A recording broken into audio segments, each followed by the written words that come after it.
أعوذ بالله من الشيطان الرجيم بسم الله الرحمن الرحيم الحمد لله الذي لا يبلغ مدحته القائلون ولا يحصي نعماءه العادون ولا يؤدي حقه المجتهدون الذي ليس لصفته حد محدود ولا نعت موجود ولا وقت معدود ولا أجل ممدود فطر الخلائق بقدرته ونشر الرياح برحمته الصلاة والسلام على الرسول المسدد المصطفى الأمجد المحمود الأحمد سيدنا ومولانا ومولى الكونين جد الحسن والحسين معاني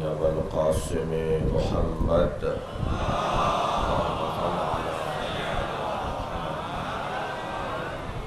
وآله الطيبين الطاهرين المعصومين الذين قال الله إنما يريد الله ليذهب عنكم الرجس أهل البيت ويطهركم تطهيرا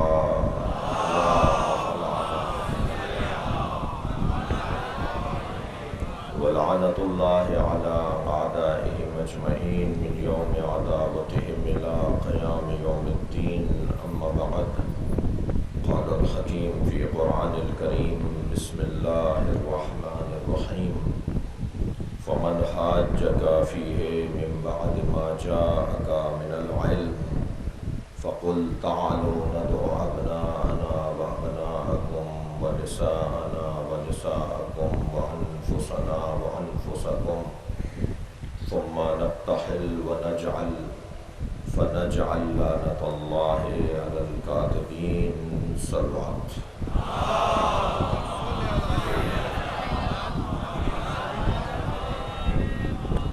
سورہ مبارکہ آل عمران آیت کا نشان 61 باب عظمت اہل بیت باب افضلیت اہل بیت شبہ ڈالا ہے کہ فضیلت اور ہے اور افضلیت اور ہے۔ میں سمجھتا ہوں کہ بات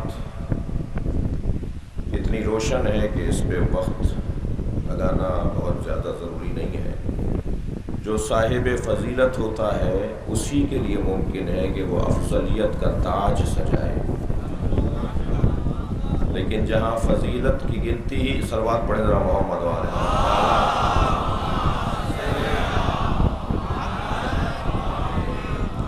اللہ نے اس گھرانے کو تمام تر کمالات کا مجموعہ قرار دیا ہے۔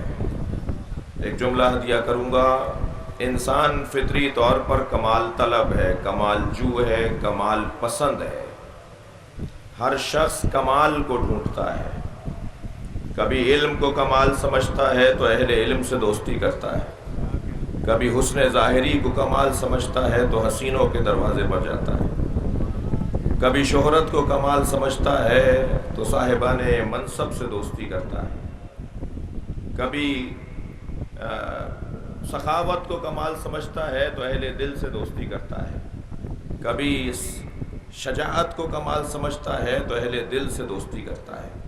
اللہ نہیں چاہتا تھا کہ لوگ در در کی ٹھوکریں کھائیں، اللہ نے سارے کمالات ایک گھر میں رکھ دیے اور جس گھر میں رکھے ہیں اس کی صدارت علی کے ہاتھ میں ہے۔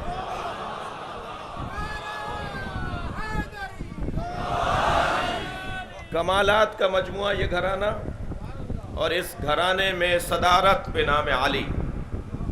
توجہ چاہوں گا، آیت کا ترجمہ محسوس کیجئے۔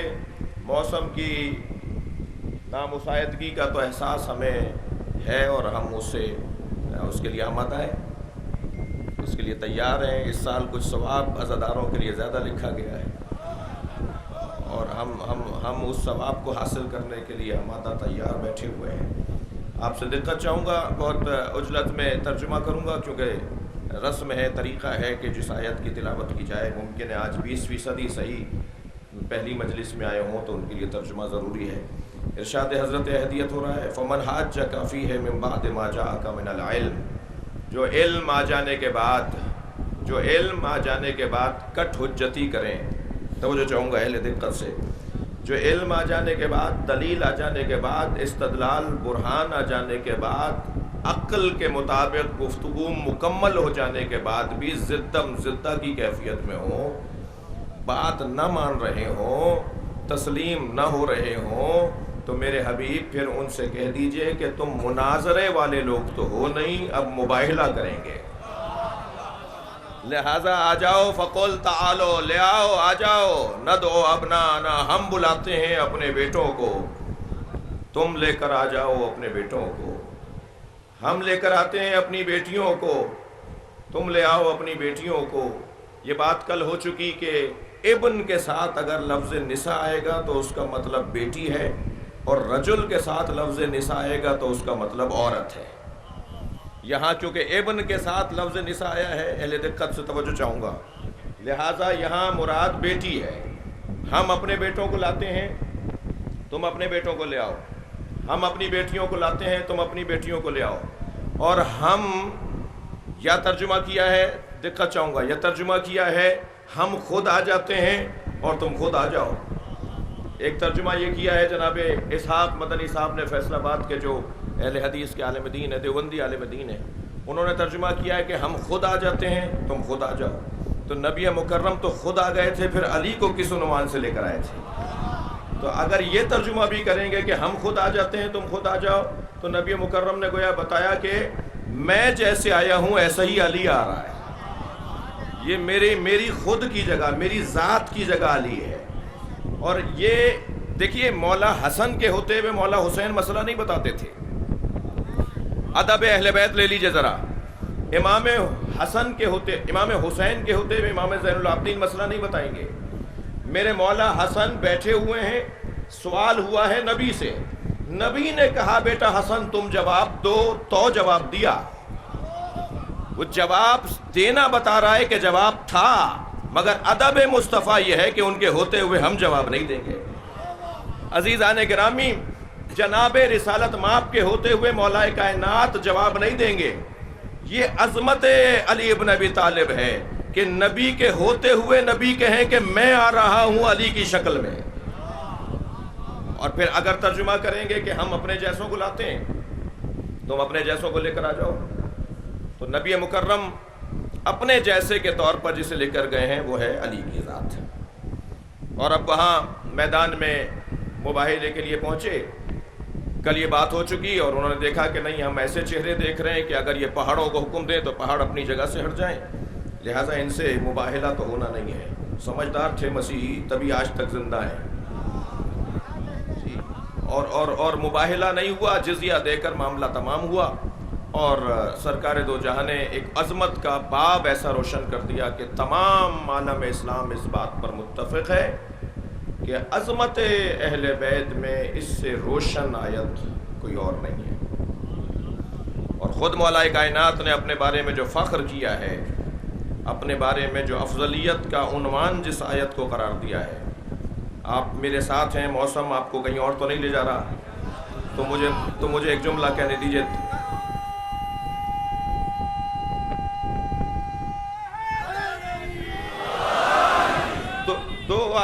دو آیتیں ایسی ہیں جس پر مولا نے فرمایا ہے کہ مجھے فخر ہے کہ اللہ نے مجھے قرآن میں یاد کیا ہے۔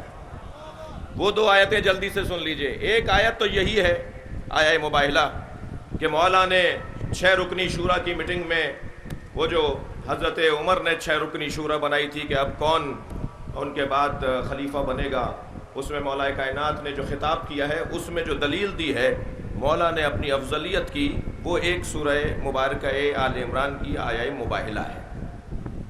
آپ نے فرمایا تو میں قسم دے کر پوچھتا ہوں کہ کون تھا جسے نبی اپنی جگہ پر لے کر گئے تھے؟ کون تھا جسے نبی نے اپنا نفس قرار دیا تھا؟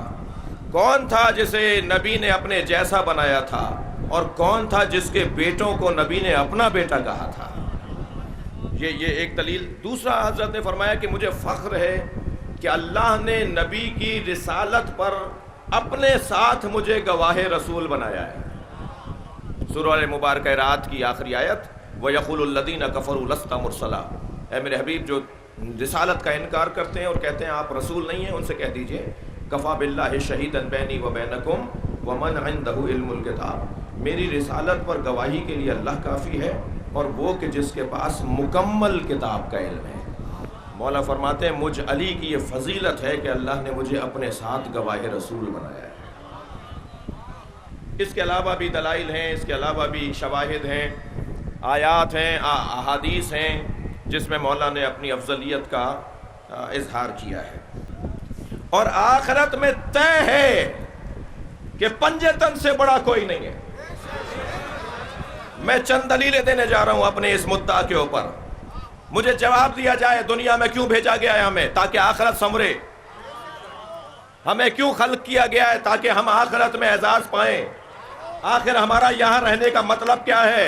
کیوں بیٹھے ہیں مجلس میں؟ تاکہ قبر اچھی ہو جائے۔ کیوں بیٹھے ہیں مصلی عبادت پر؟ تاکہ قبر اچھی ہو جائے، تاکہ آخرت اچھی ہو جائے، تاکہ جنت اچھی مل جائے، تاکہ جنت میں جگہیں اچھی نصیب ہو جائیں۔ سارا کام ہمارا آخرت کے لیے ہے، ہر کام ہمارا آخرت کے لیے ہے۔ اور آخرت میں جلوہ یہ ہے علی قسیم النار والجنہ، علی جنت اور دوزخ کے تقسیم کرنے والے ہیں۔ سرکار دو جہاں نے فرمایا ان الحسن والحسین سیدہ شباب اہل الجنہ، حسن و حسین جوانان جنت کے سردار ہیں، وابوہما افضل منہما، حسن و حسین جوانان جنت کے سردار ہیں، اور حسن و حسین کے بابا علی، توجہ ہے، حسن و حسین کے بابا علی ان دونوں سے افضل ہیں۔ میں جلدی جلدی دلیل دوں گا تاکہ میرا مدعا بھی مکمل ہو، مضمون بھی آج کے حصے کا کسی حد تک کوشش کروں۔ دوسری دلیل لے لیجئے، ما یدخل الجنہ، کوئی شخص جنت میں داخل نہیں ہوگا، جبریل دروازے پر کھڑے ہوں گے، ہر ایک سے کہیں گے تمہارے ہاتھ میں علی کی تحریر ہے؟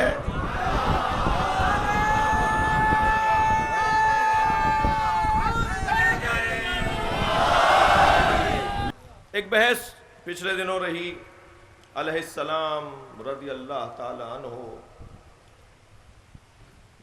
مطلب ہرگز یہ نہیں ہے، مطلب صرف ہے کہ یہ میرا یہ بچہ جب اس طرح کی بحثوں میں ان کو سن کر کسی شبہ کا شکار ہو سکتا ہے، تو اس ممبر کا کام ہے کہ کسی اور پر تبصرہ کیے بغیر اپنے عقیدے کا دفاع کرے۔ تو مطلب صرف یہ ہے کہ ہمیں اپنے نظریے کا دفاع کرنا ہے۔ بات بہت ہی روشن اور واضح ہے۔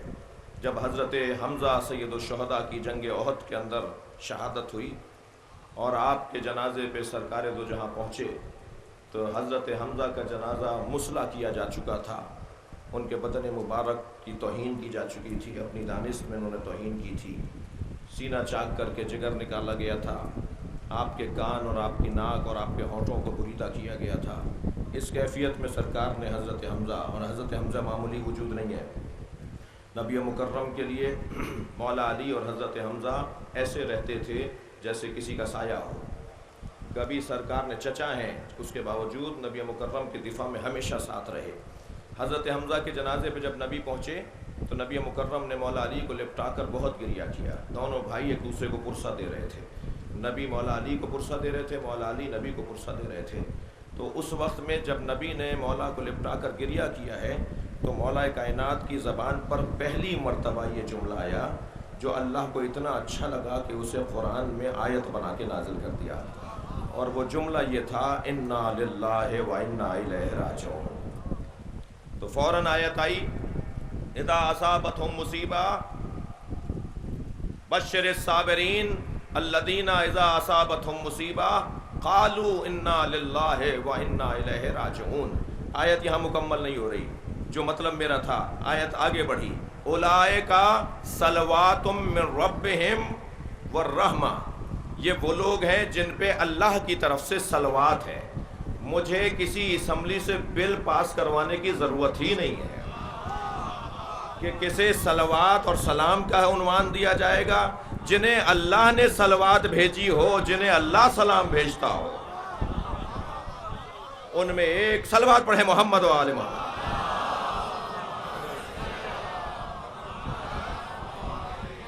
عزیزان گرامی، بحث آگے بڑھے گی، میں یقیناً اس موسم کی وجہ سے بھی آپ کو بہت زیادہ دیر تک عبادت میں نہیں رکھنا چاہوں گا، بات بھی ہو جائے اور کسی طرح کی تکلیف بھی نہ پڑھے، اور اگرچہ انتظام الحمدللہ پاک محرم کا بہت بہتر انتظام ہے، مگر ایسے میں ایسے ہی ہو سکتا ہے جیسا کیا گیا۔ بوتراب اسکاؤٹ کے جوانوں نے بہت انتظام کیا ہے، اللہ ان کی توفیقات میں اضافہ فرمائے۔ مولا علی تھکے ہوئے تو نہیں ہیں؟ میرے ساتھ ہیں آپ حضرات؟ مولا علی اسم اعظم پروردگار ہے، کوئی مقایسہ ہی نہیں ہے کہیں اور۔ علی کا وجود اسم اعظم پروردگار۔ روانہ ہے ایک سفر پر، نیمے راہ ایک یہودی کا سامنا ہوا، دریافت کیا آپ کون ہیں؟ مولا نے فرمایا اللہ کا بندہ ہوں۔ کہ عالم ہے یا غیر عالم؟ فرمایا جاہل نہیں ہوں۔ یہ سکھایا جا رہا ہے ہمیں کیسے بات کیسے کرو۔ یعنی علی جیسا تو خود کو یہ نہیں کہے کہ میں عالم ہوں، اور میں جب تک کہ میرے نام کے ساتھ کچھ لگا نہ دیا جائے اس وقت تک مجھے چین نہیں آتا۔ یہ حضرت فرمایا میں جاہل نہیں ہوں۔ کہنے لگا کہاں کا ارادہ ہے؟ حضرت فرمایا فلاں منزل۔ کہا حسن اتفاق ہے، میں بھی وہیں جانا چاہتا ہوں۔ آپ کا حلیہ، آپ کا چہرہ بتا رہا ہے کہ آپ کے ساتھ سفر کرنا میرے لیے بابرکت رہے گا۔ روانہ ہو رہے ہیں، رستے میں ایک ایسی منزل آئی جہاں آبشار گر رہا ہے اور بہت بڑا تالاب ہے، انہیں جانا ہے اس پار۔ بہت بڑا تالاب ہے، بہت گہرا تالاب ہے، انہیں اس پار جانا ہے۔ دونوں گھوڑوں پہ سوار ہیں۔ یہ اپنی سواری سے اترا، اپنے سر سے چادر اتاری، عرب جس انداز سے سر پہ رومال رکھتے ہیں چادر رکھتے ہیں، اپنی عبا اتاری اور پانی پر پھیلا دی۔ پانی پر جس یہودی نے چادر پھیلائی وہ ایک پتھر کی سل کی طرح جمتی چلی گئی۔ یہ اس پر اپنے گھوڑے کے ساتھ اتر گیا اور اس پار چلا گیا، اور وہاں جا کر چادر کا کونا پکڑا تو کھینچتا رہا تو وہ چادر ہو گئی۔ ادھر مولا کھڑے ہوئے ہیں، وہاں سے آواز دے کر کہنے لگا میرے پاس تو ایک اسم اعظم ہے، میں نے تو اس اسم اعظم کی وجہ سے یہ پانی کو پار کر لیا، آپ کیسے آئیں گے؟ مولا نے جب اس سے یہ جملہ سنا، مولا گھوڑے پر ہی بیٹھے ہوئے پانی میں اتر گئے۔ علی کا گھوڑا جہاں پیر رکھ رہا تھا وہ جگہ سخت ہوتی جا رہی تھی۔ علی پانی پر گزرتے ہوئے اس طرف آ گئے، تعجب سے کہنے لگا میرے پاس تو اسم اعظم ہے، آپ کے پاس کیا نام ہے جس کی وجہ سے آپ نے پانی پر عبور کر لیا، پانی سے عبور کر گئے؟ مولا نے فرمایا وہ اسم اعظم کیا ہے؟ کہ آخری نبی کے وصی کا نام علی۔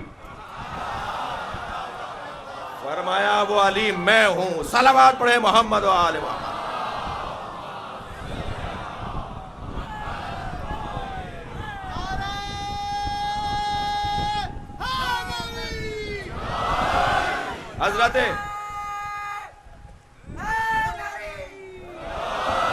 حضرت ابو ذر غفاری آ گئے، یا رسول اللہ، یا علی میرے گھر میں فاقے ہیں۔ یہ حضرت مقداد سے بھی ہے، حضرت ابو ذر غفاری سے بھی روایت ہے، اہل سنت کی کتاب میں حضرت ابو ذر غفاری سے ہے۔ اگر کہا یا علی میرے گھر میں فاقے ہیں، حضرت فرمایا برداشت کرو۔ کہ متعلقین بچی بھی ہے، اہلیہ بھی ہیں، ان کے لیے کیا نصیحت ہے؟ فرمایا سامنے مٹی کا ڈھیلا پڑا ہے، اٹھا کے لاؤ۔ تھک کر نہیں سنیں گے، میں ایک روایت سنا رہا ہوں۔ ابو ذر نے مٹی کا ڈھیلا اٹھایا، قریب لائے، کہا اسے اپنے ہاتھ پہ رکھ کے کہو یا علی۔ بھائی یا علی میں بھی کہہ رہا ہوں، یا علی ابو ذر بھی بول رہے تھے۔ علی کے نام میں کمزوری نہیں ہے، میری زبان کی تاثیر کا مسئلہ ہے۔ ایک مرتبہ ابو ذر نے کہا یا علی، وہ مٹی کا ڈھیلا سونے میں تبدیل ہو گیا۔ مولا نے فرمایا لے جاؤ اسے فروخت کرو، اپنے متعلقین کے لیے کھانے پینے کا انتظام کرو۔ حضرت ابو ذر نے ایک اور پتھر اٹھایا، اس کے ٹکڑے ٹکڑے کرنا شروع کیا، سونے کو توڑنا شروع کیا۔ بہت ساری ڈلیاں بنا کر چھوٹی سی ڈلی سونے کی اٹھائی، باقی سونا چھوڑ دیا۔ مولا کا ہاتھ چوم کے جانے لگے۔ علی کی آواز آئی ابو ذر سونا چھوڑ کر جا رہے ہو؟ مڑ کر کہا مولا میرے آج کے لیے کافی ہے، دقت چاہوں گا مولا میرے آج کے لیے کافی ہے۔ ایک مرتبہ مولا کائنات نے فرمایا ابو ذر لے جاؤ، یہ تمہارے کل کے کام آئے گا۔ اب ایک مولائی کا جملہ کیسا ہونا چاہیے، ایک چاہنے والے کا عقیدہ کیا ہونا چاہیے؟ ابو ذر نے آواز دی مولا کل کی فکر وہ کرے جس کے پاس آپ جیسا مولا نہ۔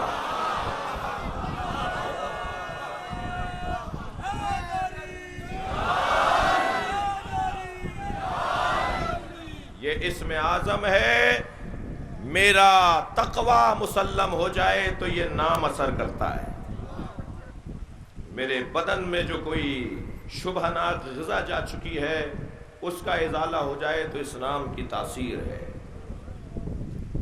بات انشاءاللہ آئندہ کی مجلسوں میں اور بہتر ہوگی، اور ہم تو آمادہ ہیں کہ اسی موسم میں اس عشرے کو مکمل کریں گے۔ کہتے ہیں کہ عاشور کے دن بھی شدید بارش ہے، اگرچہ یہ مقدرات کا تعلق اللہ سے ہے، اور اگر ایسا ہوا تو ہم عاشور کے دن کے پانی کو تو یہ سوچ کر زیادہ مصاب ہوں گے، زیادہ گریہ کریں گے کہ کاش یہ پانی کربلا میں عاشور کے دن برس جاتا ہے۔ یہ تو ہماری عزاداری میں اضافہ ہوگا، اور کسی طرح مجمع کم نہیں ہوگا، بلکہ جو لوگ نہیں آتے، ہر سال نہیں آتے، وہ بھی 120 پہ عمل کرتے ہوئے سب نے الحمدللہ ماسک لگایا ہوا ہے، سب عالمی قوانین کے پاسدار ہیں۔ چلیے اپنے ذہنوں کو ذرا کربلا لے چلیے۔ آج 4 محرم ہے، حسین کے اصحاب کو سلام کرنا ہے۔ انی لا ارا اصحابا کا اصحابی، مولا حسین فرماتے ہیں میرے صحابہ جیسے، میرے اصحاب جیسے کسی کے اصحاب نہیں۔ ان اصحاب میں کچھ تو حسین کے ساتھ مدینے سے ہمراہ ہوئے، کچھ میرے مولا کے ساتھ مکے سے ہمراہ ہوئے، اور 2 ایسے صحابی ہیں جنہیں حسین نے ڈھونڈا ہے۔ کیا قسمت ہے ان لوگوں کی جنہیں حسین ڈھونڈ رہے ہوں۔ ان میں ایک حضرت حبیب ابن مظاہر، اور ان میں سے دوسرے جناب زہیر ابن قین۔ زہیر ایک قافلے میں رواں دواں ہے کہ حسین کا قافلہ ان کے قافلے کے قریب سے گزرا، خبر ہوئی کہ زہیر اس قافلے میں موجود ہے۔ امام نے فرمایا عباس خیمے لگواؤ، زہیر کو خبر کرو کہ میں تم سے ملنا چاہتا ہوں۔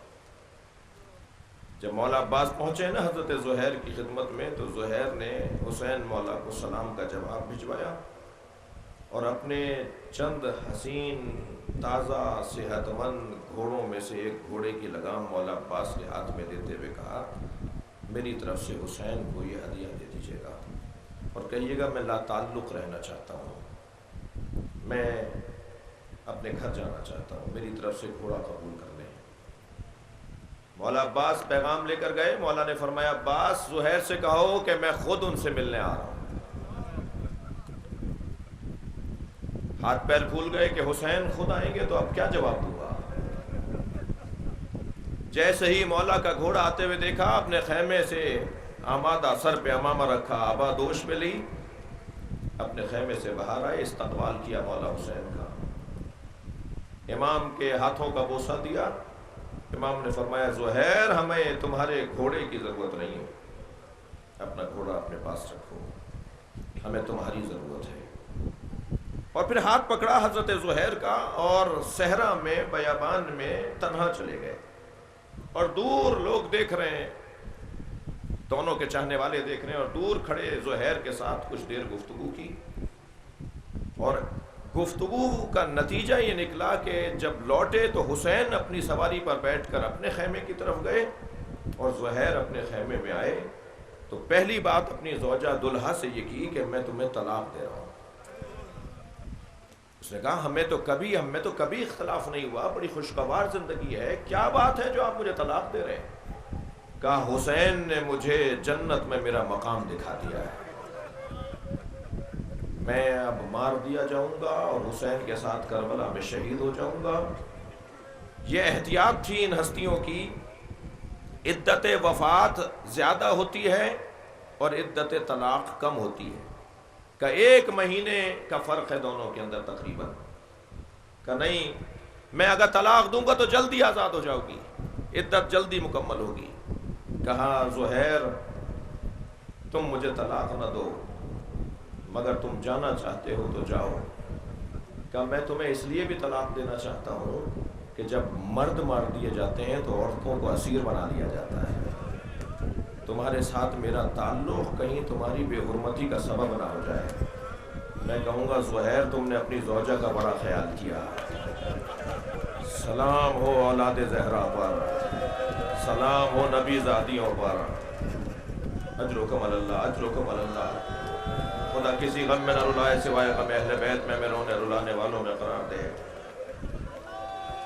مجھے ایسے ہی چھوڑ دو، مجھے طلاق نہ دو۔ زہیر نے ایک غلام اپنی زوجہ دلہا کے ہمراہ کیا کہ تم ان کے ساتھ رہو گے، ان کی خدمت کرو گے۔ کا کیا ارادہ ہے؟ کہ مالک میں اس وقت تک گھر لوٹ کر نہیں جاؤں گی جب تک کہ مجھے خبر تمہاری نہ آ جائے کہ تمہارے ساتھ کربلا میں کیا ہوا۔ مولا حسین زہیر کو لے کر 2 محرم کربلا پہنچے۔ عاشور کے دن زہیر قین نے مولا حسین کی نماز جماعت کی حفاظت کی۔ اللہ اکبر، 2 لوگ تھے نا، تھکیں گے نہیں، جو رونے آئے ہیں وہ آمادہ رہے۔ 2 لوگ تھے جنہوں نے امام حسین کی جماعت کی حفاظت کی۔ حسین مصلی امامت پر بیٹھے ہوئے ہیں اور یہ دونوں مولا حسین کے سامنے کھڑے ہیں۔ ایک ہیں عبداللہ سعید ابن عبداللہ، ایک ہیں حضرت زہیر قین۔ سعید ابن عبداللہ جب زمین پر گرے، جب بہت تیر لگے اور حسین مولا کی نماز مکمل ہوئی اور وہ زمین پر گرے تو امام نے ان کا سر اپنی آغوش میں لے لیا، انہوں نے سر ہٹا دیا، پھر امام نے آغوش میں لیا، پھر انہوں نے سر ہٹایا تو امام نے تعجب سے پوچھا اے سعید تم اپنا سر ہماری آغوش سے کیوں ہٹاتے ہو؟ تو فرمانے لگے مولا یہ شہزادوں کی جگہ ہے، کہاں مجھ غلام کا سر اور کہاں زانو حسین۔ کہ سعید کوئی وصیت ہو تو کرو، تو حضرت سعید نے مسکرانا شروع کیا۔ امام نے فرمایا سعید کیوں مسکرا رہے ہو؟ کہ مولا میرے سرہانے رسول اللہ آ گئے ہیں، مجھے جنت کی بشارت دے رہے ہیں۔ پھر تھوڑی دیر بعد سعید مسکرائے۔ امام نے پوچھا سعید آپ کیوں مسکرائے ہو؟ کہ مولا میرے سرہانے علی ابن ابی طالب آ گئے ہیں۔ سنیں گے عزادارو، آپ کے آنکھوں میں آنسو ہیں۔ تیسری مرتبہ میرے مولا حسین نے عجیب منظر دیکھا، سعید کا سر حسین کی آغوش میں ہے اور سعید کی آنکھوں سے آنسو بہہ رہے ہیں۔ کہ سعید تم تو مسکرا رہے تھے، کیا یہ زخموں کی تکلیف تمہیں مجبور کر رہی ہے؟ کہا نہیں مولا میرے سرہانے فاطمہ زہرا آ گئے، مجھے کہتی ہیں تم نے میرے بچے کی جان بچائی ہے۔ یہ سعید، یہ مولا کی حفاظت کرنے والا مجاہد۔ سنیں گے عزادارو، ایک مرتبہ آواز دی حبیب کہاں ہے؟ سعید کی روح پرواز کرنے کو کہا حبیب کہاں ہے؟ حضرت حبیب کچھ عقب میں کھڑے تھے، مولا نے آواز دی حبیب جلدی آؤ سعید تمہیں یاد کر رہے ہیں۔ حضرت حبیب قریب آئے تو کانپتی ہوئی آواز میں کہا اپنا کان میرے دہن کے قریب لے کر آؤ۔ حبیب نے گھٹنے ٹیکے بیٹھ گئے زمین پر اور اپنا کان ان کے منہ کے قریب لے گئے تو سعید نے اسی کیفیت میں بہت ہی دھیمے لہجے میں کہا اے حبیب حسین کو چھوڑ کے نہ جانا، میرا مولا غریب ہوتا جا رہا ہے، میرے مولا کے ساتھی مارے جا رہے ہیں۔ یہ مجاہد، یہ شہدائے کربلا، یہ اصحاب حسینی، ان میں ایک نام حضرت زہیر قین، غلام کو ہمراہ کر دیا اپنی زوجہ کے، خود مولا حسین کے ساتھ کربلا میں شہید ہو گئے۔ میں نے بہت دیر لگا دیا آپ کو اس مقتل کی روایت کو سنانے کے لیے۔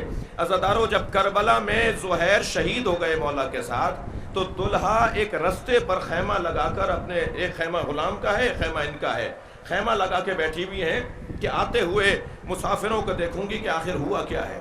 تو دور سے نظر آیا نیزوں کی انیوں پر کٹے ہوئے سر ہیں، تو کہنے لگی ذرا ایسے جگہ جا کے کھڑا ہو جایا جہاں تجھے سروں کی شناخت ہو سکے، بس اتنا جا کے دیکھ لے کہ کیا تیرے مولا میرے شوہر زہیر کا کٹا ہوا سر بھی ہے۔ وہ غلام ایک ایسی جگہ کھڑا ہوا، روتا ہوا واپس آیا اور کہنے لگا مالکن وہاں سر تو بہت ہیں اور سب سے آگے حسین ابن علی کا سر ہے، اور پھر کچھ سروں کے بعد میرے مالک زہیر قین کا سر بھی کٹا ہوا ہے۔ بس یہ جملہ سنا، اپنے خیمے میں گئی، صندوق سے کفن لے کر آئی، کہنے لگی میں تجھے آزاد کر دوں گی، ایک کام میرا کر دے، سے میرے ساتھ میرے شوہر کے ساتھ خدمت کی ہے، میں تجھے آزاد کر دوں گی، میرا ایک کام کر دے۔ کہ مالکان کام کیا ہے؟ کہ یہ کفن لے جا اور کربلا چلا جا اور اپنے مالک زہیر کو کفن پہنا کے دفنا کے آ جا۔ اور جب تو یہ کام کر کے آئے گا تو اسی بات پر تیرا انعام یہ ہوگا کہ میں تجھے آزاد کر دوں گی۔ سنیں گے عزادارو، اب یہ انتظار کر رہی ہے، یہ کفن لے کر جا چکا ہے۔ 2 دن کے بعد لوٹا، گھوڑے کے ہنہنانے کی آواز خیمے میں سنی تو دلہا باہر آئی تو دیکھا کہ غلام کھڑا ہوا ہے، ہاتھوں پہ کفن لیے ہوئے ہے، گردن جھکی ہوئی ہے۔ بس مجلس مکمل کر رہا ہوں، ہاتھوں پہ وہی کفن لیے کھڑا ہے، گردن جھکی ہوئی ہے۔ دلہا نے کہا میں تجھے آزاد نہیں کروں گی۔ کہا مالکن مجھے ساری زندگی اپنا غلام رکھیے گا مگر مجھ سے ناراض نہ ہو۔ کہا تو اپنے مالک کو کفن پہنا کر نہیں آیا؟ کہا بی بی کفن ایک تھا، کفن ایک تھا، وہاں علی اکبر کا لاشا، وہاں عباس کا لاشا، وہاں حسین کا بے گوگرہ کفن لاشا، یہ کفن میں کس کو پہنا تھا؟ اللہ لعنت اللہ اللہ